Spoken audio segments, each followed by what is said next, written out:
آواز کلیئر بنے نا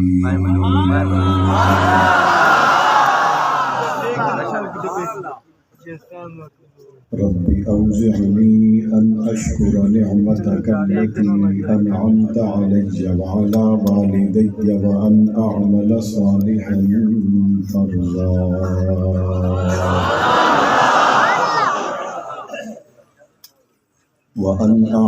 صالحا ترضاه وأدخلني برحمتك في عبادك الصالحين.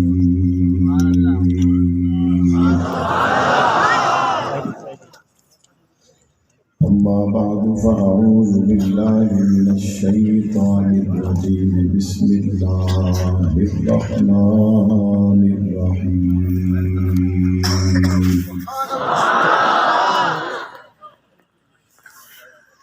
محمد رسول الله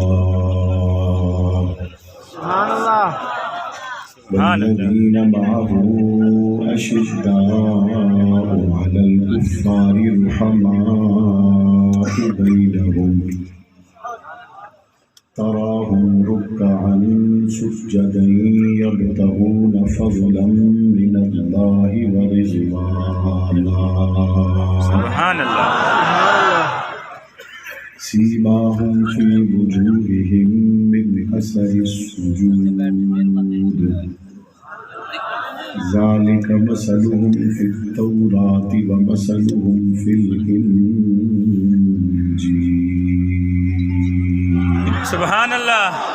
صدق الله العظيم وبلغنا رسوله النبي الكريم ونحن على ذلك لمن الشاهدين والشاكرين والحمد لله رب العالمين.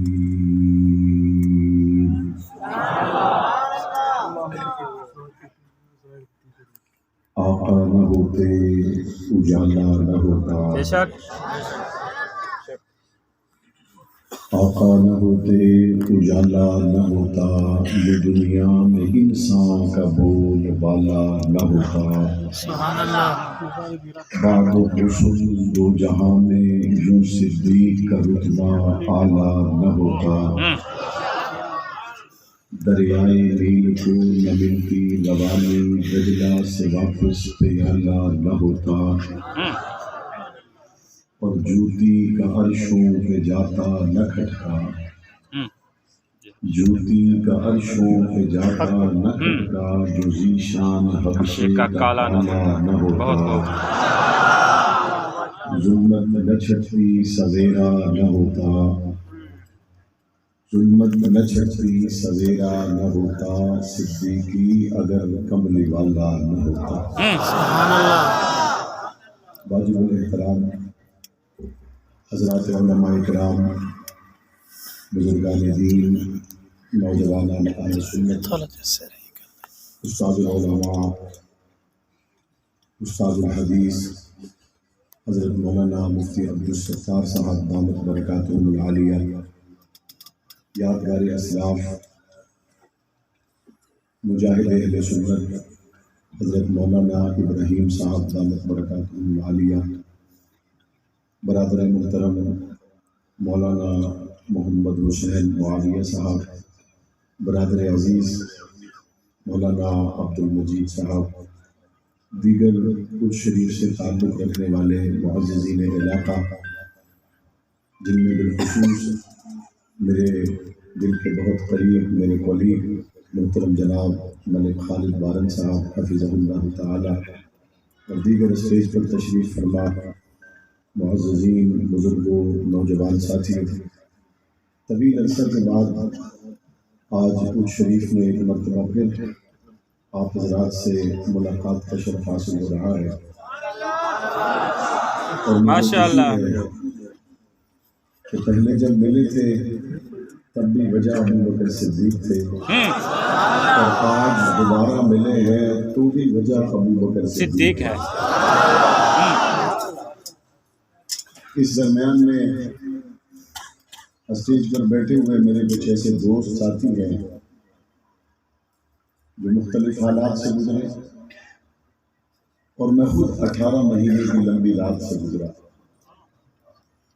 بہت سے لوگوں نے مختلف حالات کا سامنا کیا۔ ان حالات سے گزرنے کے بعد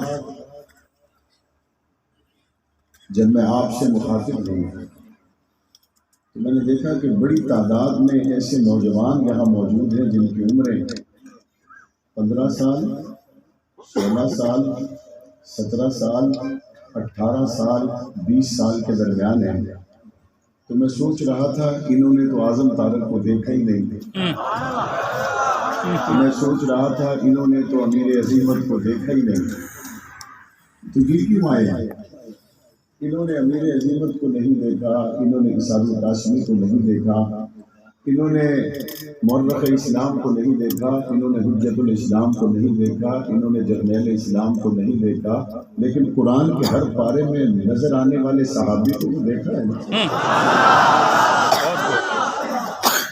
تو جو بات قرآن سے شروع ہو وہ افراد پہ ختم کیسے ہو سکتی ہے؟ جو بات شروع قرآن سے ہو، جس کی بنیاد قرآن ہو، وہ افراد کی محتاج نہیں ہوتی۔ علامہ علی شیر حیدری رحمۃ اللہ علیہ فرمایا کرتے تھے اللہ کا کلام ہے قرآن، اور اللہ کا کلام کبھی پرانا نہیں ہوتا۔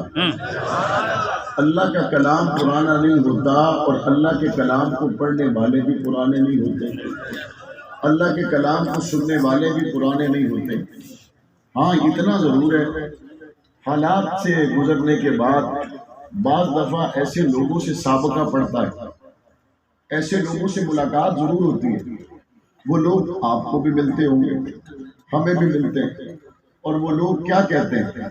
وہ بہاول پور میں ملیں، احمد پور میں ملیں، کچھ شریف میں ملیں، کسی جگہ پر میں ملیں، وہ یہ کہتے ضرور ہے تم مسلمان بڑے جنونی قسم کے لوگ ہو، اندیکھے جہان پر دیکھا ہوا جہان قربان کر رہے ہو۔ تم مسلمان بڑے جنونی قسم کے لوگ ہو، ایک ایسا جہان جو آنکھوں سے نظر نہیں آتا، اس کو پانے کے لیے دنیا کی دولتیں قربان کر رہے ہو، دنیا کا مال قربان کر رہے ہو، اور دنیا کی ساری چیزوں کو ایک ایک کر کے اپنی زندگی سے نکالتے جا رہے ہو، اور ایک ہی بات تمہارے پیش نظر ہے کہ زندگی گزر جائے بس محمد کی غلامی میں گزر جائے، زندگی گزر جائے صحابہ اور اہل بیت کے ترانوں میں گزر جائے۔ تو وہ سمجھانے والا کہتا ہے بھائی عقل کی بات کرو، سمجھ کی بات کرو، وہ بات جو عقل میں آئے اس کو سوچو، جو عقل میں نہ آئے اس کو چھوڑ دو۔ ہم نے کہا بھائی آپ کہنا کیا چاہتے ہیں، ذرا کھل کے کہیں۔ تو وہ کھل کے ہمت کر کے جسارت کر کے کہتا ہے تم کیا کہتے ہو؟ نیک مر جائے تو قبر روشن ہوتی ہے، تم کیا کہتے ہو؟ برا مر جائے تو قبر میں انگارے ہوتے ہیں، تم کیا کہتے ہو؟ نیک مر جائے تو قبر میں جنت کی کھڑکی ہے، اور برا مر جائے تو جنت کے تو قبر میں اژدہا آ جاتے ہیں۔ تو کہنے والا کیا کہتا ہے؟ کہتے ہیں تمہارا یہ دعویٰ ہے؟ ہم نے کہا نہیں، ہم نے تو نہیں کہا، پاک پیغمبر نے فرمایا اور ہم نے مان لیا۔ اب یہ شخص بازو سے پکڑ کر اس شخص کو لے جاتا ہے کسی قبرستان میں، اور وہاں جا کے کہتا ہے ارے میاں دیکھو یہ پرانی قبریں جو بارش کی وجہ سے کھل گئی، اچھے کی قبر میں جنت کا باب کوئی نہیں، اور برے کی قبر میں انگارے کوئی نہیں، تو تم کس چکر میں حضور کی ختم نبوت کے لیے لوگوں سے جدا ہوئے؟ تم کس وجہ سے صحابہ اور اہل بیت کی محبت میں اپنوں سے بیگانے ہوئے؟ تم نے کیوں ایسے کام کیے کہ زکوٰۃ کو دے دیا، سود کو چھوڑ دیا؟ تم کن چکروں میں پڑ گئے؟ زمینوں کے عشر تم نے دیے، تم کن چکروں میں پڑ گئے؟ بیٹے اور بیٹیوں کو حصے تم نے دیے۔ یہ دیکھو اچھے کی قبر، اس میں جنت کی کھڑکی کوئی نہیں، اور یہ دیکھو برے کی قبر، اس کے اندر انگارے کوئی نہیں، تم کس طرف چلے گئے؟ تو جواب میں مسلمان کہتا ہے دیکھا تیری آنکھوں نے بھی وہی ہے، دیکھا میری آنکھوں نے بھی وہی ہے، لیکن ایمان اس کو کہتے ہیں آنکھوں سے نظر نہ آنے کے باوجود محمد کریم کی بات کو سچ مانو، اسی کا نام ایمان ہے، بہت خوب، اسی کا نام ایمان ہے۔ اب وہ اگلا اعتراض کرے گا، کہے گا مردی ہے، آپ نہیں مانتے تو نہ مانو، ہم نے تو آپ کو کھول کر بتا دیا کہ دیکھو آنکھوں سے نظر نہیں آ رہا تو اپنی مرضی سے جیو، جب موت آئے تو مر جاؤ۔ تم اپنی مرضی سے جینا نہیں چاہتے، تم اپنی مرضی سے رہنا نہیں چاہتے، تم نے پرانے اصولوں کو لے لیا، تم نے حضور کے فرامین کو لے لیا، زندگی میں بہت سی آسانیوں کو نکال دیا اور مشکلات کو لے لیا، اور ان دیکھے جہان پر دیکھا ہوا جہان قربان کرنے کا جو تم نے فیصلہ کیا ہے، کہتے اس پہ ذرا نظر ثانی کرو۔ ہم نے کہا دیکھو بات سمجھو، اگر تم کہتے ہو کہ نظر آنے والی بات کو مانیں گے، نظر نہ آنے والی بات کو نہیں مانیں گے، تو ہم آپ کو عقل مند ماننے کے لیے تیار نہیں، کیونکہ نظر تو آپ کی عقل بھی نہیں آ رہی۔ عقل نظر آتی ہے؟ نہیں۔ کسی کو نظر آتی ہے؟ نہیں۔ کہتے جناب آپ نے مجھے کہا کہ میں عقل مند نہیں ہوں، آپ کو میرے طریقے سلیقے سے پتہ نہیں چلا؟ میں نے کہا کیا مطلب؟ کہتے جو بے عقل ہو وہ ڈھنگ سے دیکھ نہیں سکتا، جو بے عقل ہو وہ ڈھنگ سے بات نہیں کر سکتا، جو بے عقل ہو اس کے بیٹھنے کے سلیقے میں فرق ہے، جو بے عقل ہو اس کے دیکھنے کے سلیقے میں فرق ہے، جو بے عقل ہو بات کرے گا تو بے ربط کرے گا، سنے گا تو توجہ سے سنے گا نہیں، کپڑے اور طرح کے ہوں گے، شلوار اور طرح کی، قمیض اور طرح کی، بیٹھے گا تو بے ڈھنگا بیٹھے گا۔ میں نے کہا اس کا مطلب ہے آپ کہنا یہ چاہتے ہیں عقل نظر نہیں آتی لیکن سلیقے سے پتہ چلتا ہے عقل مند ہے یا عقل مند نہیں ہے۔ بے سلیقہ ہو تو پتہ چلتا ہے عقل والا نہیں ہے، سلیقے والا ہو تو پتہ چلتا ہے عقل والا ہے۔ تو پھر ذرا بتاؤ نا، 5 فٹ کے انسان میں عقل نہ ہو اس کا سلیقہ نہیں رہتا، اور 5 فٹ کے انسان میں عقل ہو اس کا سلیقہ قائم ہو جاتا ہے۔ تو پھر ذرا بتاؤ یہ پوری کائنات سلیقے پہ کھڑی ہے یا بغیر سلیقے پہ کھڑی ہے؟ کہتا ہے کائنات تو سلیقے پہ کھڑی ہے۔ تو میں نے کہا پھر یہ جواب تمہیں عقل نے دیا نہیں؟ اگر 5 فٹ کا انسان سلیقے میں کھڑا ہوا نہ ہو تو عقل نہیں ہے، اور سلیقے سے کھڑا ہو تو عقل ہے۔ کائنات ساری ترتیب سے کھڑی ہو کر بتا رہی ہے رب ہے۔ کائنات کو چلانے والا کون ہے؟ اللہ۔ آسمان کو اٹھانے والا کون ہے؟ ستاروں کو چمکانے والا کون ہے؟ سورج کو لانے والا کون ہے؟ بادلوں کو لانے والا کون ہے؟ لا کے برسا دینے والا کون ہے؟ غلے اناج اگانے والا کون ہے؟ ساری ترتیب کو قائم رکھنے والا کون ہے؟ اب یہ آگے سے جواب میں کہتا ہے جناب یہ ساری ترتیب ہماری سائنسی تحقیق کے مطابق خود سے بنی ہے، خود سے چلی ہے اور خود سے ختم ہوگی۔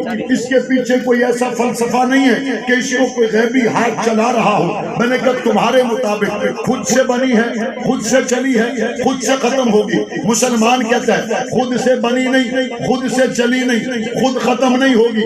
مسلمان کہتا ہے بنانے والا رب ہے، چلانے والا رب ہے، اور ایک دن اس کو ختم کرنے والا بھی رب ہے۔ کہتا نہیں، میری تحقیق، میرے سائنسدان کی تحقیق، یونیورسٹی آف امریکہ کی تحقیق، یورپ کی یونیورسٹیوں کی تحقیق پہ بات آئی ہے کہ کائنات خود بنی، خود چلی، خود ختم ہوگی۔ میں نے کہا ٹھہر کے مجھے ذرا بتاؤ ان سائنسدانوں نے جو تحقیق کر کے تمہیں بتایا کائنات خود بنی، خود چلی، خود ختم ہوگی، اس سائنسدان کا نام بتاؤ۔ کہتا ہے نام فلان ہے۔ میں نے کہا اس کے حالات بتاؤ۔ کہتے ہیں اس کے حالات کو مجھے تفصیل کے ساتھ پتہ نہیں۔ میں نے کہا جتنا پتہ ہے اتنا تو بتا دو۔ کہتے ہیں میں بتاتے ہوئے اتنی باتوں کو جانتا ہوں، وہ راتوں کو شراب پیتا ہے، دن کو پڑھنے میں مصروف رہتا ہے، اس کے دوست بڑے اچھے ہیں۔ میں نے کہا بتاؤ دوستوں کے حالات کیا ہیں؟ کہتا ہے مجھے پتہ نہیں ہے۔ میں نے کہا بتاؤ اس نے پڑھا کہاں سے؟ کہتا ہے فلاں جگہ سے۔ میں نے کہا بتاؤ اس کا اپنی بیوی کے ساتھ رویہ کیسا؟ کہتا ہے میں اس بارے میں نہیں جانتا۔ میں نے کہا بتاؤ اس کا بچوں کے ساتھ رویہ کیسا؟ کہتا ہے میں نہیں جانتا۔ میں نے کہا تو نے گھاٹے کا سودا کیا، امریکہ کی یونیورسٹی سے پڑھ کے آنے والے سائنسدان نے تجھے کہا رب نہیں ہے، تو مان گیا۔ اس نے کہا خود بنی ہے، تو مان گیا۔ اس نے کہا خود چلی ہے، تو مان گیا۔ اس نے کہا خود ختم ہوگی، تو مان گیا۔ لیکن میں نے تو اس محمد کی بات کو مانا ہے جس کے باپ عبداللہ کو بھی دنیا جانتی ہے، جس کی ماں آمینہ کو بھی دنیا جانتی ہے، اور تو کہتا ہے مجھے اپنے سائنسدان کے شب و روز کا پتہ کوئی نہیں۔ میں جس محمد کا کلمہ پڑھنے والا ہوں آج تجھے اس کے شب و روز بتاؤں۔ ماننے والے تو درکنار، مخالفت کرنے والے بھی صادق اور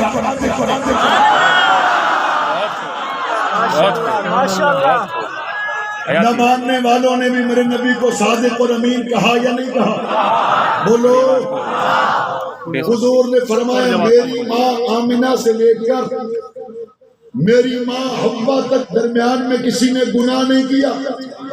میرے باپ عبداللہ سے لے کر میرے والد آدم تک درمیان میں کسی نے گناہ نہیں کیا.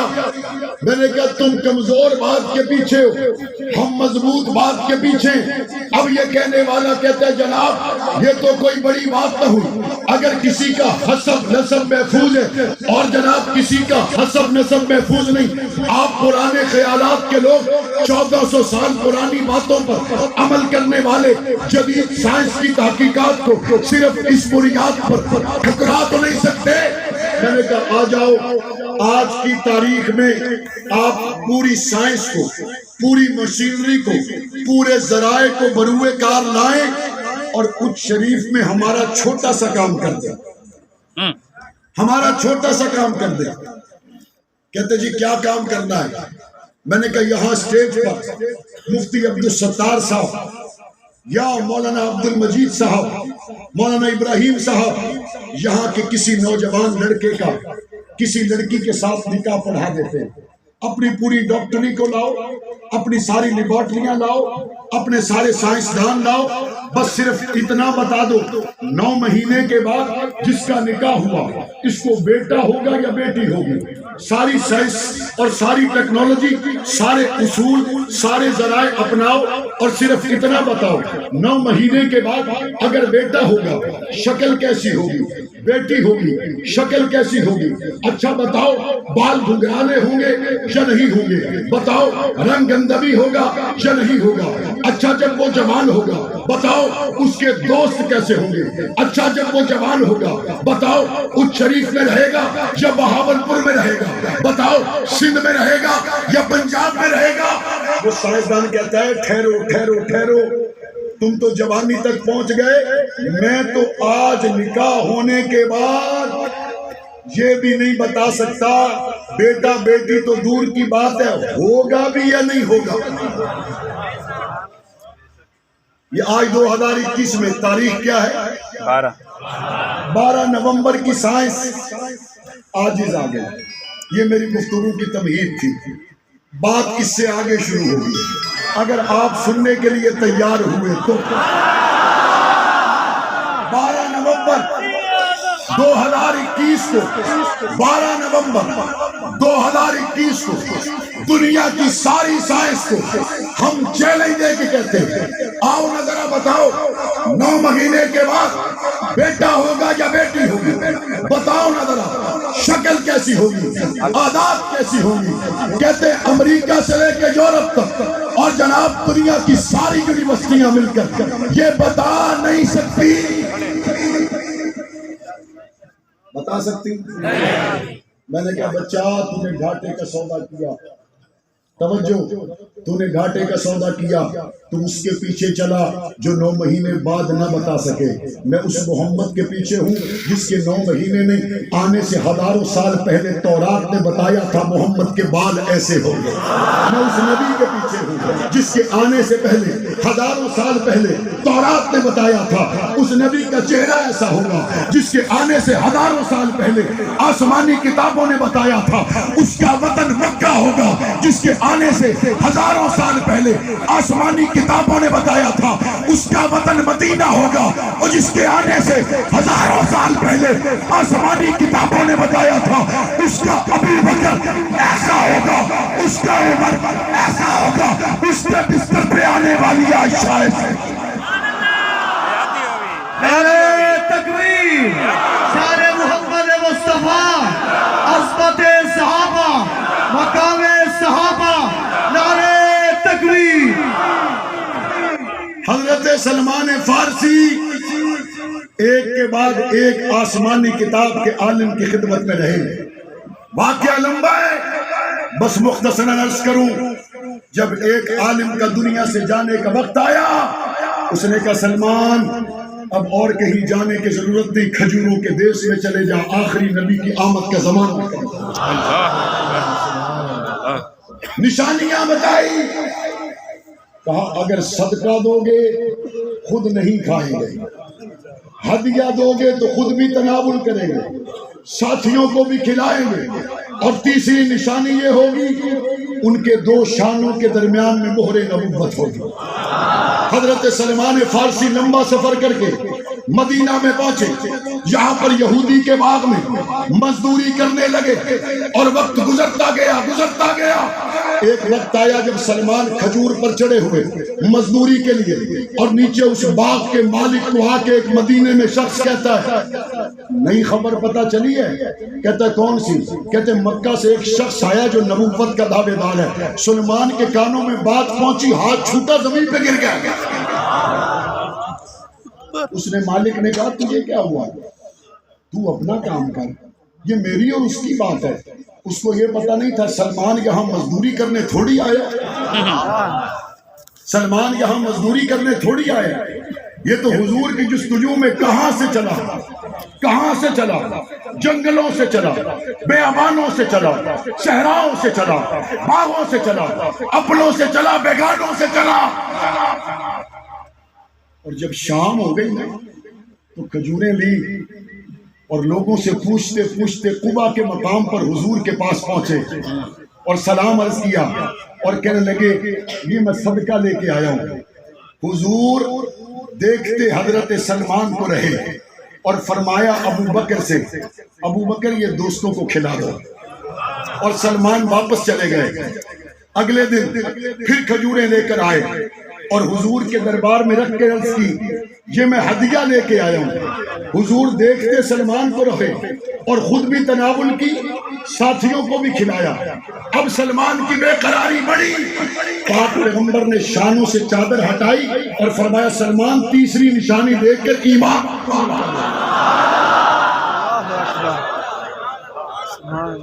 حضرت سلمان آئے، بوسہ دیا، پیروں سے لپٹ کے رونے لگے، یا رسول اللہ میں شہزادوں کی طرح رہتا تھا، آپ کی محبت میں جنگلوں سے گزر کے آیا ہوں، غلامیاں کاٹ کے آیا ہوں، مزدوریاں کر کے آیا ہوں، میرا موضوع نہیں ورنہ حضرت سلیمان کے بارے میں مزید گفتگو کرتا۔ آئیے نہ ذرا، آج کی سائنس 9 مہینے کے بعد نہ بتا سکے کہ جناب بیٹا ہوگا یا بیٹی ہوگی، آؤ نہ ذرا، ابھی میرے نبی نے اعلان نبوت کیا کوئی نہیں۔ شام کے علاقے میں حضرت ابو بکر تجارت کے لیے جاتے ہیں، تورات و انجیل کے عالم ابو بکر کو راہ کر کہتا ہے جوان دسات صحیح آیا کتوں ہے، کہاں سے آئے ہو؟ کہا جی مکہ سے آئے ہو۔ اچھا نام بتاؤ، یہ نام ہے۔ اچھا باپ کا نام بتاؤ، اچھا قوم بتاؤ۔ بھئی آپ سوال و جواب کیوں کر رہے ہیں؟ وہ آگے سے کہتے ہیں تو نہیں جانتا، میں تجھے سالوں سے جانتا ہوں، میں تو پہلی مرتبہ آیا ہوں۔ کہا نہیں تجھے نہیں پتا۔ پوچھا، سارے سوال مکمل ہونے پر درخواست گزار ہوا اگر سواری سے نیچے آئیں تو ہاتھوں کو چوم لو، بہت خوب، ہاتھوں کو چوم لو، سینے سے لگا لو۔ ابو بکر صدیق کے ہاتھوں کو چوم کر کیا کہتا ہے؟ کہتے ہیں سینکڑوں سال گزر گئے، جو ابو بکر تورات میں تھا آج میری آنکھوں کے سامنے ہے، جو ابو بکر انجیل میں تھا میری آنکھوں کے سامنے۔ کہا کیا مطلب ہے؟ کہا تورات بتاتی ہے آخری نبی کا پہلا ساتھی بنے گا تو تو بنے گا، انجیل بتاتی ہے آخری نبی کا پہلا ساتھی بنے گا تو تو بنے گا۔ آئیے اس سے آگے چلیے، وقت گزرا جب صحابہ بیت المقدس کے باہر پہنچے، وقت گزرا اور بیت المقدس سے نکلنے والوں کے ہاتھ میں تلواریں نہیں تورات تھی، بیت المقدس کے لیے لڑنے کے لیے آنے والوں کے ہاتھ میں نیزے نہیں انجیل تھی۔ پوچھا بھائی کیا ہوا، کیا کر رہے ہو؟ انہوں نے کہا ہم نے اس بندے کا حلیہ آسمانی کتابوں میں پڑھا ہوا ہے جس کے ہاتھ میں بیت المقدس نے فتح ہونا ہے، اور ہم دیکھ چکے ہیں تمہارے اندر وہ بندہ ہے ہی کوئی نہیں، لہذا ہمیں پریشانی کی ضرورت ہی کوئی نہیں۔ جب وہ بندہ ہے ہی کوئی نہیں تو ہمیں پریشانی کوئی نہیں۔ صحابہ نے پیغام بھیجا مدینے میں حضرت عمر کو، امیر المومنین لوڑا پہ گئی ہیں، تشریف گھن کے آؤ۔ اب حضرت عمر روانہ ہوئے، حضرت عمر روانہ ہوئے۔ واقعہ لمبا مختصراً اپنے موضوع کی طرف لانا چاہتا ہوں۔ حضرت عمر روانہ ہوئے، ایک سواری، یہ سرکاری دورے پر جا رہے ہیں، یہ سرکاری دورے پر عمر فاروق جا رہے ہیں، اگر چاہتے تو ہزاروں سواریاں لے جاتے، یہ سرکاری دورے پہ جا رہے ہیں، اگر چاہتے تو ملازموں کا لشکر لے جاتے، اگر چاہتے تو کھانا بنانے والا ساتھ لے جاتے۔ فرمایا نہیں، ایک سواری، اچھا اس سواری پر کھانے پینے کا سامان رکھا تو بیٹھنے کی جگہ ایک بندے کی بچی، اب طے کیا ہوا؟ کہا چند منزل غلام پیدل چلے گا، آقا سوار ہوں گے، اور اگلے چند قدم، چند منزل طے شدہ فاصلہ غلام سوار ہوگا، آقا پیدل چلے گا۔ عمر اگر دونوں سوار ہو جاؤ تو حرج کیا ہے؟ کہا عمر کو عادل کون کہے اگر سواری پہ بوجھ زیادہ کر دے، سواری پہ بوجھ زیادہ کر دے۔ اچھا اگر آپ باری باری چلے تو یہ تو بڑا مسئلہ ہوگا۔ حضرت عائشہ صدیقہ نے روانہ ہوتے وقت درخواست کی، آپ لمبے سفر پہ جا رہے ہیں، کپڑے اچھے پہن لیں، یہ ٹاکیوں والے کپڑے نہ پہنے۔ ایک مرتبہ دوسرا سوٹ پہن بھی لیا، بعد میں حضور کے مکہ کے دور کی سختیوں کو دیکھ کر وہ سوٹ اتار دیا اور پھر وہی ٹاکیوں والا لباس پہنا۔ واقعہ لمبا مختصر عرض کرتا چلوں، پھر یہ روانہ ہوئے، غلام سوار ہے، آقا پیدل، اور کہیں آقا سوار ہے اور غلام پیدل۔ کئی دنوں کا سفر طے کرتے کرتے کرتے پاکستان کا کل رقبہ زیادہ سے زیادہ 7.5 لاکھ مربع میل ہے، اور یہاں کے شاہ خرچیوں کو دیکھیں تو گننے میں نہیں آتی، یہاں کی آف شور کمپنیاں گنے تو گننے میں نہیں آتی، گاڑیوں کے قافلے گنے تو گاڑیاں گنتے گنتے لوگ تھک جائیں۔ یہ 7.5 لاکھ مربع میل کے حکمرانوں کی حالت ہے، اور عمر وہ ہے جو 22 لاکھ مربع میل کا حکمران ہے، 22 لاکھ مربع میل کا حکمران ہے، اور سوار غلام ہے اور پیدل آقا ہے۔ پھر کبھی سوار آقا اور پیدل چلنے والا غلام ہے۔ چلتے چلتے وہ منظر آیا، جب بیت المقدس کے قریب پہنچے، سوار ہونے کی باری غلام کی آ گئی اور پیدل چلنے کی باری آقا کی آ گئی۔ غلام نے کہا میرے ماں باپ قربان ہو، آپ سوار ہو جائیے، میں اپنی باری کو آپ پہ قربان کرتا ہوں۔ عمر نے کہا یہ نہیں ہو سکتا، باری تیری ہے، سوار تو نے ہونا ہے۔ اب دنیا نے عجیب منظر دیکھا، 22 لاکھ مربع میل کا حکمران پیدل چل رہا ہے، جوتا بھی ٹوٹ چکا ہے، کپڑوں پہ ٹاکیاں لگی ہوئی ہے، ہاتھ میں اونٹ کی نکیل کو پکڑا ہوا ہے۔ جب عمر پہنچے وہ تورات لے کر آئے، وہ انجیل لے کر آئے، اور منظر بدل گیا۔ ایک نظر تورات کو دیکھا اور دوسری نظر عمر ابن خطاب کے جسم پر پہنے ہوئے لباس کی لگی ہوئی ٹاکیوں کو دیکھا۔ رب کا عمر سے پیار چیک کریں۔ اگر میں یہ کہہ دوں محمد حسین معاویہ نے آنا ہے، میں صرف بتا دوں کہ اس عمر کا اور اس شکل کا آدمی ہے، لوگ پہچان جائیں گے، لیکن رب کا پیار دیکھیں۔ اللہ نے آسمانی کتاب میں عمر کے لباس پہ ٹاکیاں کتنی ہوں گی ان کو بھی لکھ دیا، عمر سوار ہوں گے یا نہیں ہوں گے اس کو بھی لکھ دیا، اور عمر کا جوتا ٹوٹا ہوا ہوگا اس کو بھی لکھ دیا۔ صرف یہ نہیں لکھا عمر تیرے کیا کہنے، عمر کے ساتھ جو غلام ہوگا اس کو بھی لکھ دیا، عمر کی جو سواری ہوگی اس کو بھی لکھ دیا۔ جب ساری نشانیاں دیکھ لی تو کیا کہنے لگے، ہزاروں سال سے جو تورات میں تھا آج میدان میں ہے۔ حضرت امیر عظیمت فرمایا کرتے تھے، مت کہو صحابہ جنت میں گئے، نا یہ جملہ نامکمل ہے، مت کہو صحابہ جنت میں گئے، صحابہ وہ لوگ ہیں جو آئے بھی جنت سے تھے، گئے۔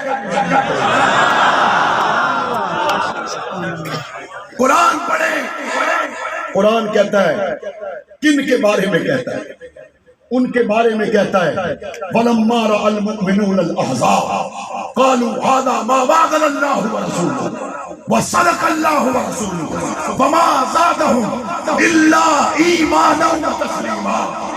قرآن کہتا ہے صحابہ کا ایمان ایسا تھا جب غزوہ خندق کے موقع پر دوسری طرف سے لشکروں کے لشکر آئے، بڑے بڑے یہودی اور مشرک قبائل پوری جنگی تیاری کے ساتھ آئے، تو قرآن کہتا ہے صحابہ نے دیکھا نا تو گھبرائے نہیں.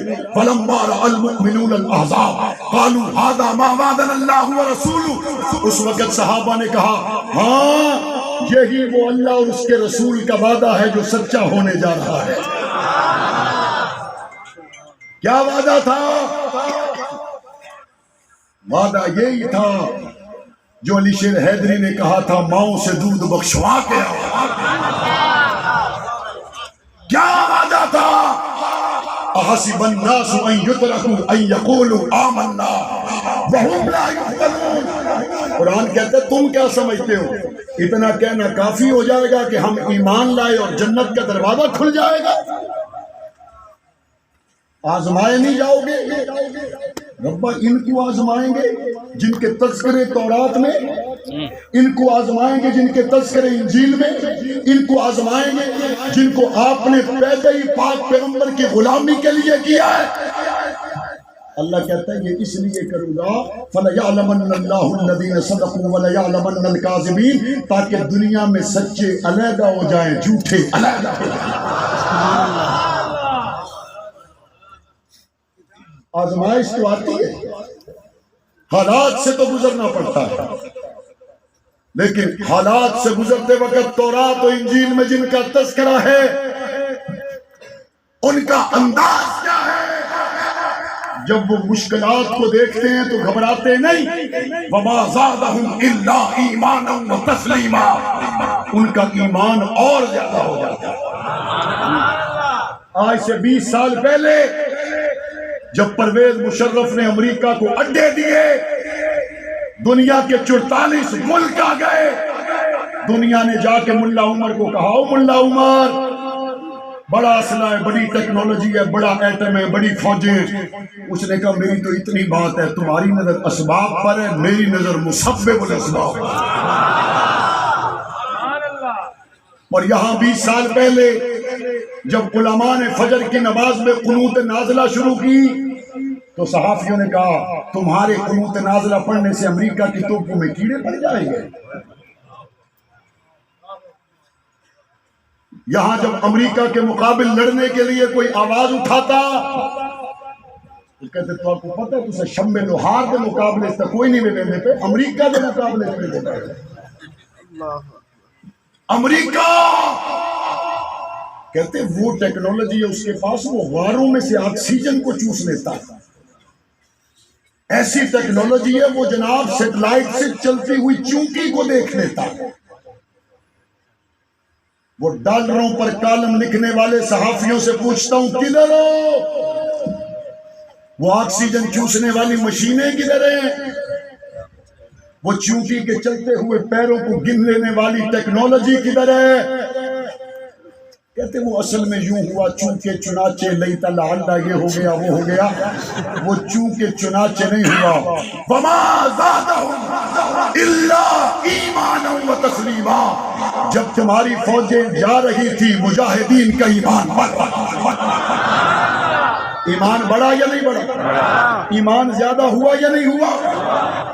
حضور کے صحابہ، احد میں حضور کے صحابہ کو بڑے زخم آئے، 70 صحابہ شہید ہوئے، بڑی تعداد میں صحابہ زخمی ہو گئے.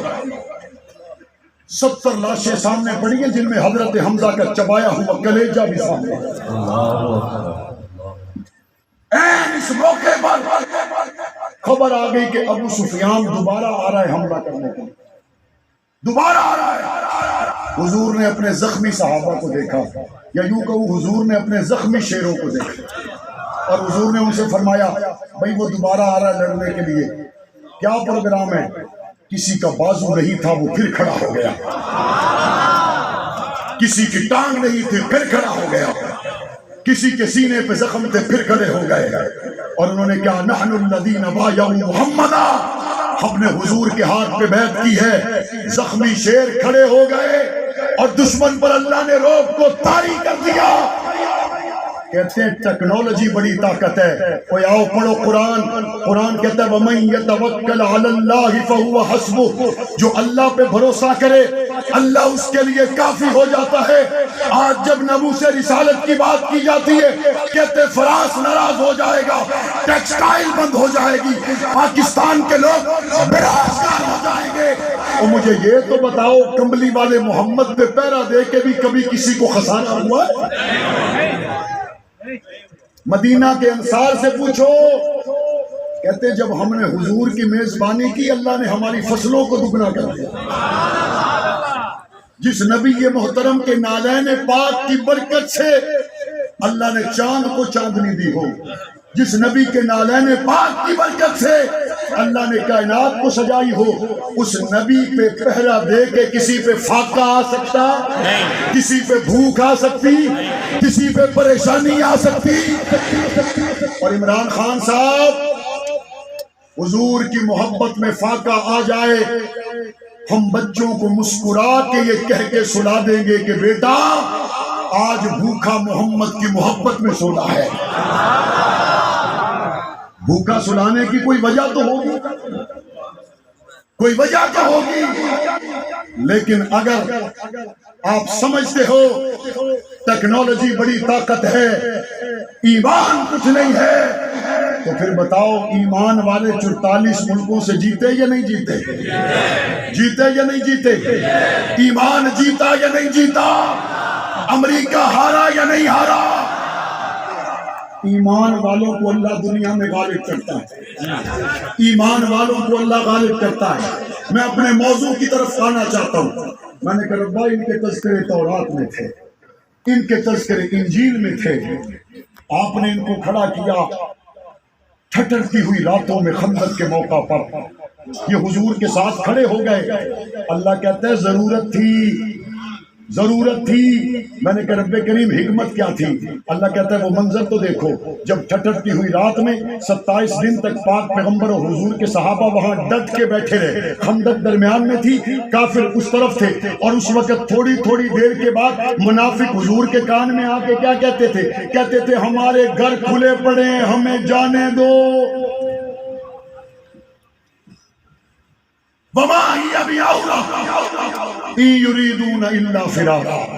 قرآن کہتا ہے ان کے گھر کھلے ہوئے نہیں ہیں، یہ بھاگنے کا پروگرام ہے. دوسرا موقع کون سا تھا؟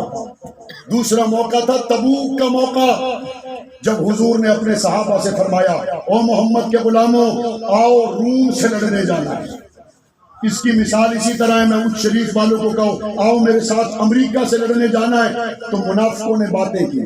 انہوں نے کہا یہ دیکھو یہ پھٹے پرانے کپڑوں والے روم سے لڑنے جا رہے ہیں، روم سے لڑنے جا رہے ہیں. حضور کے ساتھ اس وقت مخلص گئے، منافق نہ جا سکے. خندق کے موقع پر حضور کے ساتھ مخلص ٹھہر گئے، منافق نہ ٹھہر سکے. اللہ نے یہ ماحول بنا کر علیحدہ علیحدہ کر دیا اور بتا دیا صدیق کون ہے، زندیق کون. رب وکھرے وکھرے کیتے یا کوئی نہ، حالات کھلے یا کوئی نہ، حالات جب بھی آتے ہیں وہ بتا دیتے ہیں مخلص کون ہے، منافق کون ہے. سیاسی پارٹیوں میں بعض دفعہ ایسا ہوتا ہے کسی M N A M P A یا کسی ورکر کی پارٹی کے قائد کی نظر میں بڑی حیثیت نہیں ہوتی، لیکن جب وہ مشکل وقت میں کھڑا رہتا ہے، اچھا وقت آنے پر اس کو پارٹی لیڈر کہتا ہے لاؤ لاؤ اس کو منسٹر بناؤ، لاؤ اس کو سب سے پہلے ٹکٹ دو. یہ مشکل وقت میں کھڑا تھا. میں حضور کے صحابہ کو دیکھتا ہوں تو مجھے نظر آتا ہے جب وہ مشکل وقت میں کھڑے تھے، جہاں مشکل وقت میں کھڑے ہونے والے کی تعریف پارٹی کا قائد کرتا ہے، صحابہ مشکل وقت میں کھڑے ہوں تعریف اللہ کا قرآن. اللہ کا قرآن صحابہ کی تعریف کرتا ہے یا نہیں کرتا؟ اور یہاں بعض ایسے بھی ہیں بے نظیر نے ان کے لیے بہت اچھی سطریں لکھی، بعد میں وہ پی ٹی آئی سے ملا. مشرف نے ان کے بارے میں بہت اچھا کچھ لکھا، بعد میں وہ نون لیگ سے ملے. کسی نے مشرف سے پوچھا یہ تم نے کیا کیا؟ تم تو اس کو کہتے تھے تمہارا بڑا وفادار ہے، وہ تو کاف لیگ میں چلا گیا، وہ تو پی ٹی آئی میں چلا گیا. تو مشرف کیا کہے گا؟ آنے والے وقت کا مجھے پتا نہیں تھا. یہی کہے گا. اگر کوئی زرداری سے پوچھے آپ نے تو بڑا اچھا سمجھا تھا، کہتا ہے آنے والے وقت کا مجھے پتا نہیں تھا. میں نے کہا زرداری صاحب آپ ہی بتا دیں آنے والے وقت کا کس کو پتا ہے. کہتا ہے انسانوں میں کسی کو پتا نہیں، صرف ایک کو پتا ہے جس کو رب کہتے ہیں. اس کو کیا کہتے ہیں؟ رب. میں نے کہا محترمہ آپ کہتی آنے والے وقت کا تو رب کو پتا ہے. توجہ. میں نے کہا میاں نواز شریف صاحب، شہباز شریف صاحب، آپ، عمران خان صاحب، آپ کہتے آنے والے وقت کا تو رب کو پتا ہے. میں قربان جاؤں ابو بکر صدیق پر جس کی حمد و ثنا اس رب نے کی ہے جو آنے والے وقت کو بھی جانتا ہے. آنے والے وقت کو صرف رب جانتا ہے، اور رب کہتا ہے میں ان سے راضی یہ مجھ سے راضی. تو گل ختم ہو نہ گئی. اب دوبارہ کسی جگہ کوئی شک کی گنجائش ہو؟ نہیں. کوئی شک کا امکان ہے؟ نہیں. اللہ کہتا ہے میں نے جنتیں دے دی. اب کوئی کہہ سکتا ہے کہ بعد والے وقت میں بدل گئے، اللہ کو پتا نہیں تھا. اور حضور نے، اللہ نے جنتیں دے دی. ان اللہ اشترى من المؤمنین انفسهم واموالهم بان لهم الجنہ. صحابہ کے مالوں کو خریدنے والے کون ہیں؟ صحابہ کی جانوں کو خریدنے والا کون ہے؟ اللہ. اور کس کے بدلے میں خریدا؟ قرآن پڑھ رہا ہوں، جھوٹے کی روایت نہیں، قرآن کی آیت پڑھ رہا ہوں. بازار سے جا کے گھڑی بیچتے خریدتے ہو تو روپے کے بدلے میں. دبئی میں جا کے کچھ خریدو گے تو درہم کے بدلے میں. سعودیہ جا کے خریدو گے تو ریال کے بدلے میں.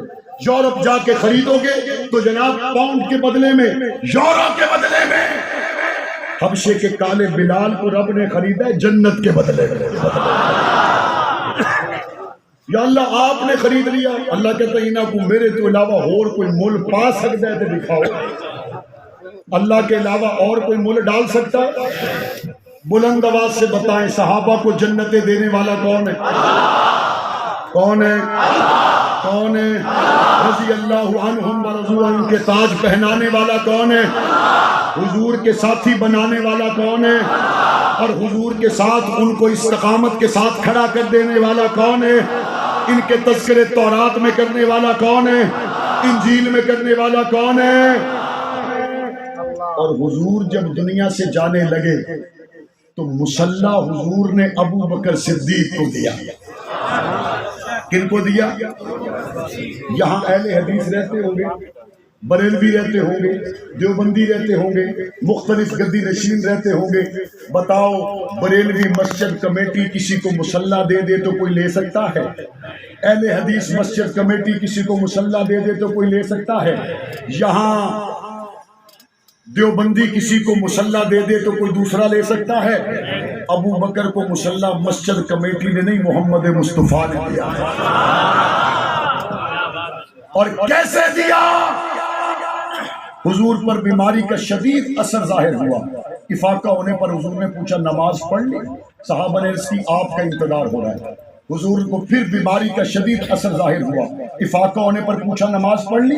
صحابہ نے عرض کی آپ کا انتظار ہو رہا ہے. حضور نے فرمایا مروا ابا بکر فلیصلی بالناس. ابو بکر سے کہو جائے میرے مصلی پہ لوگوں کو نماز پڑھائے. عائشہ صدیقہ بیان کرتی ہیں میں نے عرض کی یا رسول اللہ میرے بابا کا دل کمزور ہے، آپ کے مصلی پہ کھڑے نہیں ہو سکیں گے، آپ عمر سے کہہ دینا وہ آپ کے مصلی پہ نماز پڑھائیں. پاک پیغمبر نے جواب دیا عائشہ مجھ سے زیادہ ابو بکر کو کون جانتا ہے، لیکن بات اتنی ہے عائشہ میرے مصلی کے لیے اللہ سوائے ابو بکر کے اور کسی کے لیے مانتا ہی نہیں ہے. پاک پیغمبر کی زندگی میں حضرت ابو بکر نے مصلی پہ نمازیں پڑھائی. اب ایک شخص اعتراض کرتے ہوئے کہتا ہے حضور نے کاغذ قلم منگوایا، حضرت علی کا حق لکھوانا چاہتے تھے، کاغذ قلم نہیں دیا گیا. حضور کو کاغذ قلم دے دیا جاتا تو حضور حضرت علی کی خلافت لکھوا دیتے. کاغذ قلم کے واقعے کے بعد 3 دن تک حضور مدینے میں رہے. دوبارہ 3 دن میں کاغذ منگوایا جا سکتا تھا یا نہیں؟ قلم منگوایا جا سکتا تھا یا نہیں؟ حضور نے کاغذ نہیں منگوایا، 3 دنوں میں قلم نہیں منگوایا، لیکن ہر اذان کے بعد مصلی پہ ابو بکر کو بھجوایا. کاغذ نہیں منگوایا، قلم نہیں منگوایا، ہر اذان کے بعد مصلی پہ ابو بکر کو بھجوایا. اور اگر ایک نماز پڑھاتے تو کوئی کہتا دوسری نماز کے ٹائم پہ حضور حضرت عباس کو بھیجتے. دو نمازیں پڑھاتے تو کوئی کہتا تیسری نماز پہ حضور حضرت علی کو بھیجتے یا حضرت عثمان کو بھیجتے. ایسا نہیں ہوا. 17 نمازیں، ایک روایت کے مطابق 21 نمازیں حضور کے مصلی پہ حضرت ابو بکر نے پڑھائی. اور ان میں ایک نماز وہ بھی ہے جب صحابہ نے دیکھا ابو بکر نہیں ملے تو مصلی پہ عمر کو کھڑا کیا اور حضرت عمر نے نماز شروع کروائی. حضور کے کانوں میں آواز پہنچی کہ مصلی پہ ابو بکر نہیں عمر ہے. حضور غصے میں کھڑے ہوئے، حجرے کا پردہ ہٹایا، دیکھا کہ عمر نماز شروع کروا چکے ہیں، پیچھے صحابہ نے نیت باندھ لی ہے. حضور نے غصے میں فرمایا لا لا لا، نہیں نہیں نہیں، نماز پڑھ دو پڑھ دو. ابھی قحافہ کے بیٹے ابو بکر کو بلاؤ، نماز پڑھائے گا. کوئی نعرہ تکبیر، شان محمد مصطفیٰ، عظمت صحابہ. اور ان میں ایک نماز وہ بھی ہے جب ابو بکر مصلی پر تھے. یہاں اونچ شریف میں کوئی مصلی پہ کھڑا ہو نا تو اس کے پیچھے بڑے بڑے وزیر آ جائیں، بڑے بڑے امیر آ جائیں، وڈیرے آ جائیں تو وہ پھر امام لوگوں کو کہتا ہے آپ کو پتہ نہیں ہے، آپ مجھ سے بات نہ کریں، میرے نمازیوں میں فلاں وکیل صاحب بھی ہیں، فلاں جج صاحب بھی ہیں، فلاں صاحب بھی ہیں، فلاں صاحب بھی ہیں. میں نے کہا اچھا، اس کا مطلب ہے امام کے پیچھے نمازی بڑی ہوں تو امام بہت بڑا ہو جاتا ہے. میں نے ابو بکر کے پیچھے دیکھا مقتدی کون ہے تو مجھے نظر آیا لو کان بعدی نبی لکان عمر. حضور نے فرمایا میرے بعد کوئی نبی ہوتا تو عمر ہوتا. میں نے کہا عمر تم کدھر ہو؟ عمر کہتا ہے ابو بکر کے پیچھے. حضور نے 2 بیٹیاں عثمان کو دی. عثمان کو 21 مرتبہ پاک پیغمبر نے جنت کی بشارت دی ہے. عثمان کدھر ہو؟ عثمان کہتا ہے ابو بکر کے پیچھے. علی شیر خدا کہاں ہو؟ کہتے ہیں ابو بکر کے پیچھے. حسن کہاں ہو؟ حسین کہاں ہو؟ ابو بکر کے پیچھے. بات صاف ہو گئی. جب اتنے بڑے مسلمان ابو بکر کو امام مان گئے، آج کوئی چوڑا بکواس کرے تو ابو بکر کو فرق نہیں پڑتا. ابو بکر کو فرق پڑتا نہیں. ابو بکر کو مصلی مصطفیٰ نے دیا اور مقتدی عمر بنے، عثمان بنے، علی بنے، عباس بنے. اچ شریف کے لوگوں یہ منظر دل میں محفوظ کر کے جانا. ایک نماز وہ بھی تھی ابو بکر مصلی پر تھے، صحابہ پیچھے کھڑے ہوئے تھے، حضور نے حجرے کا پردہ ہٹایا اور حضور مسکرائے.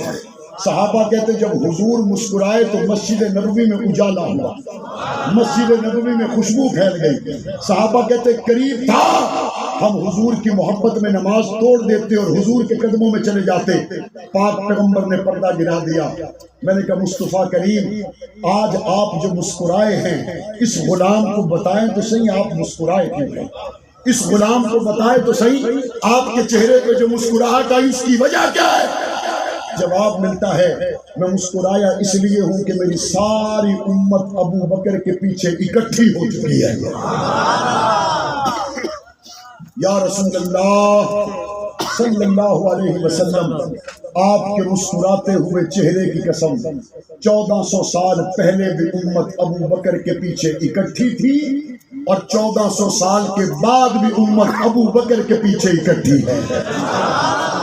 بریلوی ابو بکر کے پیچھے اکٹھے ہیں یا کوئی نہ؟ اہل حدیث اکٹھے ہیں یا کوئی نہ؟ دیوبندی اکٹھے ہیں یا کوئی نہ؟ عرب و عجم ابو بکر کے پیچھے اکٹھا ہے یا کوئی نہ؟ تحفظ بنیاد اسلام بل معاویہ اعظم طارق کا بل نہیں تھا، وہ خالد وارن کا بل نہیں تھا، وہ حافظ عمار کا بل نہیں تھا، وہ حافظ ممتاز اور حمزہ شہباز کا بل نہیں تھا، وہ 371 MPs کا متفق کا بل تھا. میں اس بل کو سامنے رکھ کے کہتا ہوں یا رسول اللہ 1400 سال پہلے بھی سارے صحابہ ابو بکر کے پیچھے اکٹھے تھے. مسلمانوں کا ایوان پنجاب اسمبلی 371 MPs بھی ابو بکر کے پیچھے اکٹھے ہیں یا کوئی نہیں؟ اور ہم نے اس قانون میں لکھا کیا تھا کہ حضور کا نام آئے تو خاتم النبیین لکھنا چاہیے. اس میں یہ تھا حضرت خدیجہ کا نام آئے تو ام المومنین ضرور لکھا جائے، حضرت ابو بکر کا نام آئے تو خلیفہ راشد ضرور لکھا جائے۔ اس مل سے کسی مسلمان کو اختلاف ہو سکتا ہے؟ اور جو اختلاف کرے وہ مسلمان ہو سکتا ہے؟ ہم اس ملک میں صحابہ کے گستاخ کے لیے سزائے موت کا قانون چاہتے ہیں۔ ہم اس ملک میں اہل بیت کے گستاخ کے لیے سزائے موت کا قانون چاہتے ہیں۔ نسبت مصطفیٰ سب سے پہلے جن کو ملی وہ کون ہے؟ بلند آواز سے نسبت مصطفیٰ کے اول حامل کون ہے؟ حضور کا آنکھوں سے دیدار کرنے والے کون ہیں؟ ہاتھ اٹھا کے بتائیں کون ہے؟ بتائیں کون ہے؟ بتائیں کون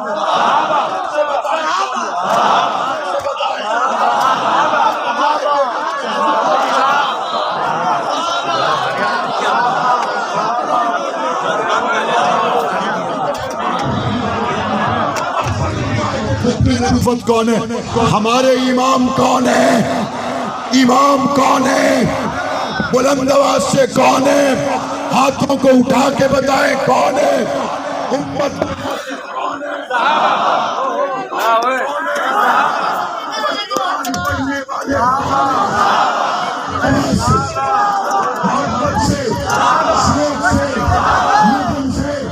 پیار سے، جوش سے، جگن سے، آج سے، ابھی سے، کل سے صحابہ صحابہ کہتے رہو گے؟ بلند آواز سے بتاؤ ہمارے پیر کون ہیں؟